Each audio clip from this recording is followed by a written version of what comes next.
Hi friends, welcome to our channel. ఏంటండి మన ఛానల్ని చూస్తున్నారు కానీ ఎవరు సబ్స్క్రైబ్ చేయట్లేదండి. ప్లీజ్ సబ్స్క్రైబ్ చేసుకోవచ్చు కదా.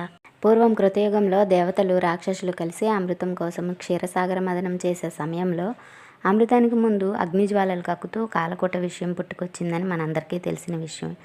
దాన్ని చూసిన భయకంపితులైన దేవదానవులు పరమేశ్వరుని శరణుజొచ్చారు. ఆ సమయాన పరమేశ్వరుడు చిరునవ్వు నవ్వి, ఇప్పుడు నేనేం చేయను అన్నట్లు పార్వతి వైపు చూస్తాడు. ఆ సర్వమంగళ స్వరూపి అయిన జగన్మాత భర్త చూపులోని ఆంతర్యం ఏమిటో గ్రహించింది. దేవతలైనా దానవులైనా మానవులైనా మన భక్తులే కదా స్వామి. మన బిడ్డలకు ఆపద కలిగినప్పుడు మనం కాక వేరెవరు రక్షిస్తారు అని భావించి నిరంతరము స్త్రీల సౌభాగ్య సంపదను కాపాడే ఆ సర్వమంగళ స్వరూపిణి తన మాంగళ్య సౌభాగ్యంపై ప్రగాఢ విశ్వాసము ఉంచి లోక వినాశనానికి కారణమైన భయంకర కాలకూట విషయాన్ని తన భర్త మింగేందుకు అనుమతి ఇచ్చిందని పురాణాలు చెబుతాయి.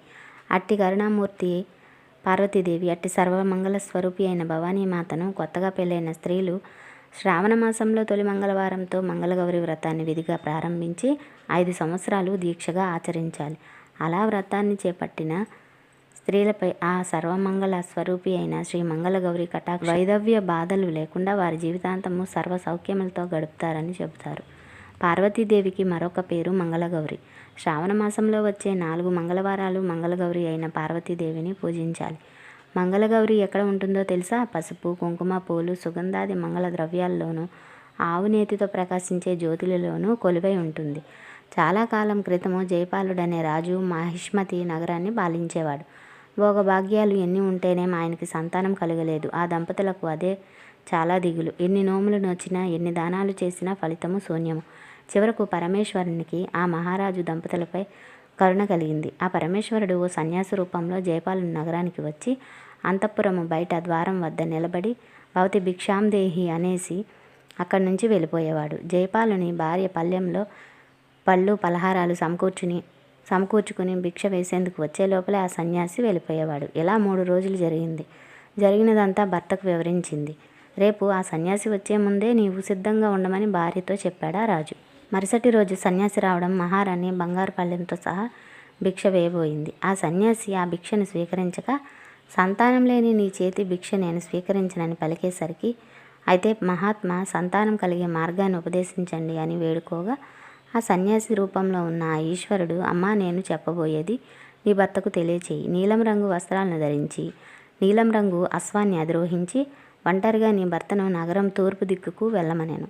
అక్కడ అరణ్యంలో అతని నీలాశ్వము ఎక్కడ అలసటతో కింద పడిపోతుందో అక్కడ దిగి తవ్వమని చెప్పాను. ఆ త్రవ్వకం నుండి ఒక స్వర్ణ దేవాలయము బయటపడుతుంది. ఆ స్వర్ణ దేవాలయంలో ఉండే అమ్మవారిని భక్తి శ్రద్ధలతో పూజిస్తే ఆమె మీకు సంతానాన్ని ఇస్తుందని చెప్పి వెళ్ళిపోయాడు. స్వర్ణ దేవాలయంలో ఉన్న అమ్మవారిని జయపాలుడు ప్రార్థించాడు. జయపాలుని భక్తికి మెచ్చిన ధనాన్ని ఇస్తాను, కోరుకోమంది అమ్మవారు. నాకు ధనం వద్దు, సంతానం కావాలని అడిగాడు ఆ జయపాలుడు. దీర్ఘాయువు వైధవ్యం గల కన్య కావాలనా, లేక అల్పాయుష్కుడు సజ్జనుడు అయిన కుమారుడు కావాలా అని కోరుకోమని అడిగింది అమ్మవారు. అప్పుడు రాజు పితృదేవతలను ఉద్ధరించేందుకు కుమారుడే కావాలని కోరుకున్నాడు. అప్పుడు ఆ దేవి ఆ రాజుని తన పార్శ్వమున ఉన్న గణపతి నాభియందగు వేచి చెంతనే ఉన్న చూత వృక్ష ఫలాన్ని నీ భార్యకి ఇవ్వు అని అంతర్ధానం అయిపోయాను. జయపాలుడు ఆ వృక్షానికి ఉన్న పండ్లన్నీ కోసేసరికి గణపతికి కోపం వచ్చింది. ఇందుకు ఫలితంగా నీకు జన్మించే కుమారుడు 16వ ఏట సర్పం బారిన పడి మరణిస్తాడని శపిస్తాడు. ఆ విధంగా కొన్నాళ్ళకు జయపాలుని భార్య ఒక కుమారుడిని కన్నది.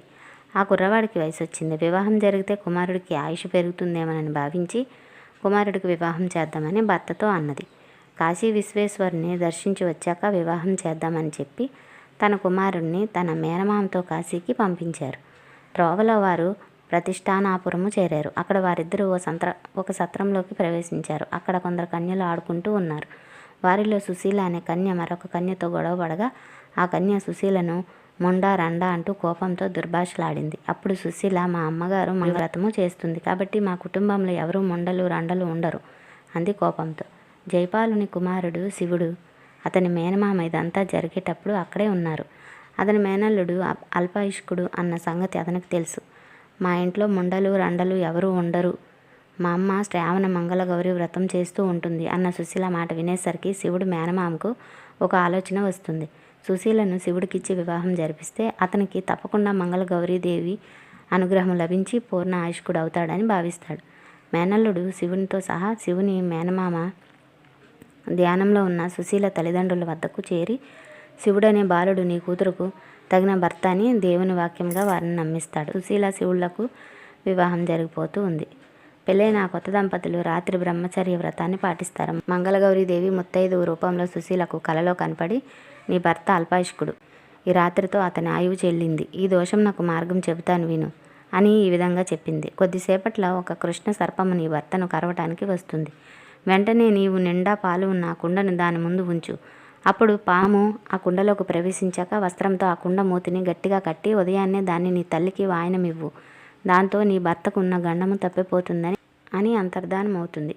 శివుడు తన మేనమామతో కాశీయాత్ర పూర్తి చేసుకుని తిరుగు ప్రయాణంలో భార్య సుశీలను తన ఇంటికి తీసుకుని వెళ్తాడు. విషయం తెలుసుకుందామని శివుడు సుశీలను తన ఆయువు ఎలా పెరిగిందని అడుగగా అంతా శ్రావణ మంగళ గౌరీ వ్రత ప్రభావం అని చెప్పినది. ఈ విధంగా కృష్ణుడు ఈ కథను ద్రౌపదికి చెప్పాడు. ఇట్టి పరమ పవిత్రమైన మంగళ గౌరీ వ్రతం వల్ల భర్తలు ఆయుష్ పెరిగి దీర్ఘాయువు ప్రసాదించే ఆ తల్లి ఆ మంగళ గౌరీదేవి ఈ శ్రావణ మాసంలో ఈ కథను చెప్పిన నాకే కాదు మీకు కూడా ఆ తల్లి కరుణ చల్లని దీవెన మనందరి మీద ఉండాలని మనస్ఫూర్తిగా కోరుకుంటూ ఈ వీడియో నచ్చినట్లయితే మన ఛానల్ లైక్ చేసి సబ్స్క్రైబ్ చేయండి. పక్కనే ఉన్న బెల్ బటన్ని ప్రెస్ చేయండి.